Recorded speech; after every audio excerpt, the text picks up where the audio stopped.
سلام خدا بر خوب رویان اهل وفا. من همان دکتر سایانی هستم که با نام و لقب جعلی به سختی خود را در جامعه مطرح کردم تا پنهان شوم از دسیسه ها و آشکار شوم بر قلب شیفتگان. امروز 27/7/97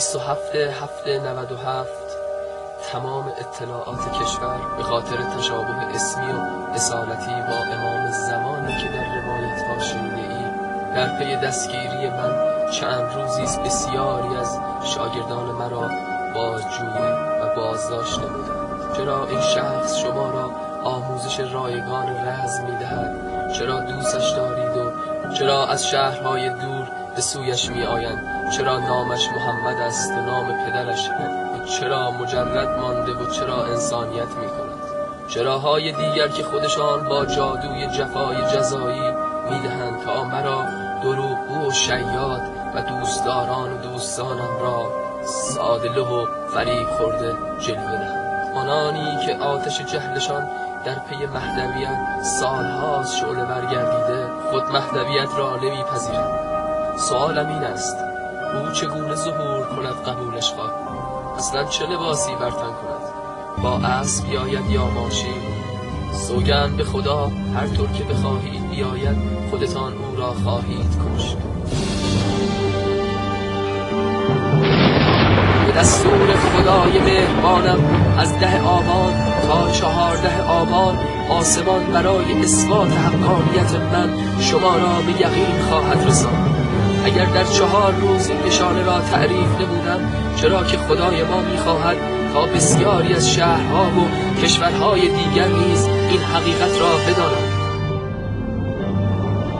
آنگاه که آسمان غافل از این ماجرا بود می‌توانید مرا دروغگو و کذاب بخوانید.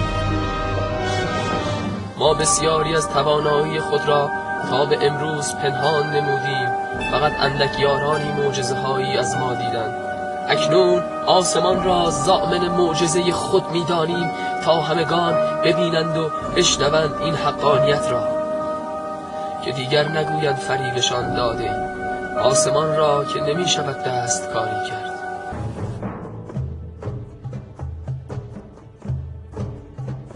من می آیم به قلب ها می نشینم تا با مأموریتم شما را آگاه سازم. آگاه گشتی می توانید به جای فحاشی بر من و سینه دریدن برای رهبران دروغین بت‌های جاندار و خفتگان 2500 ساله و 1400 ساله مرا حاضر بیابید. فردای آن روز بزرگ من به آن شهری خواهم آمد که زنان و مردان شجاعش برای انتقام از ظالمین و دیکتاتورهای خائن با فریاد یا محمدا مرا دعوت خواهند کرد. آنان بهترین زمانند، چرا که خود را در بند آرامش چند روزه دنیا بی تفاوت و بی غیرت نشان نمیدهم. من تشنه عدالتم و انسانیت بین یهود و نصرانی، اسلام و زرتشت، بهایی و بودایی فرقی نمی‌گذارم.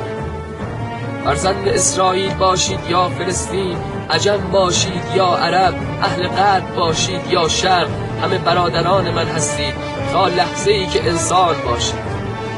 جای مالیات رو بودن از تهیدستان دستان آلوده را از سفره ایشان جدا خواهم ساخت تا آنجا که شود خونی را نخواهم ریخت. جوانان را آنگونه نگهداری می‌کنیم که شادی در جهان موج زند. مرا از کسی جز خدایم باکی نیست.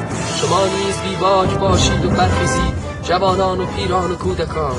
از هر قوم و قبیله‌ای هستید بپاخیزید و فریادم بزنید. مراجع تقلید و طلبه ها و سپاهیان و بسیجیان که تا حال با روزه ها انتظار کشیدند و با نام اسلام خود را سیر نگه داشتند، اگر انتظارتان راستین بود برخیزید، حال وقت عمل رسید. برخیزید و ما را یاری کنید تا جهان را نجات دهید از رهبر دروغینتان که دغدغه‌اش جایگاه خود و اطرافیانش است. نترسید، خداوند با شماست. از گویش دشمنانی که رسانه و قدرت در اختیار دارند ما را قضاوت نکنید. هر دروغی بر من بستند به قلبتان پناه ببرید. قلبتان به شما دروغ نمیگوید. اگر کاری ز ما سر زده بود به مصلحت زمانی بیندیشید کتاب ساکاریوها را نوشتم بخوانید تا بیشتر بدانید. ای اهل زمین، پاکتر و دلسوزتر از من نخواهید دید روی زمین. من شما را دوست دارم و به آغوش میکشم. پیام مرا به هر زبانی که میتوانید ترجمه کنید تا به گوش جهانیان برسد. قبل از آن که معجزه‌ای ببینید قدمی بردارید تا دلمان به دیدار یارانمان قرص شود. ای آدمی زادگانی که با سمت ناپاکتان از شاگردان من بادجویی میکنید، آنان را آزار ندهید. به خدا سوگند که هیچ کدام از آنان آدرسی از من ندارد. من خواهم آمد. من آن رهبری نیستم که پشت سربازانش پنهان شود و یا از دور دستها جوانان را تشویق به مرگ کند. رهبران است که خود در صف اول بایستد و سرداری کند، نه آنکه دین و نیزه و کتاب را حیله کند. اگر فردای آن روزی که وعده دادم نیامدم، بدانید خلف وعده نکردم، راهم را بستم.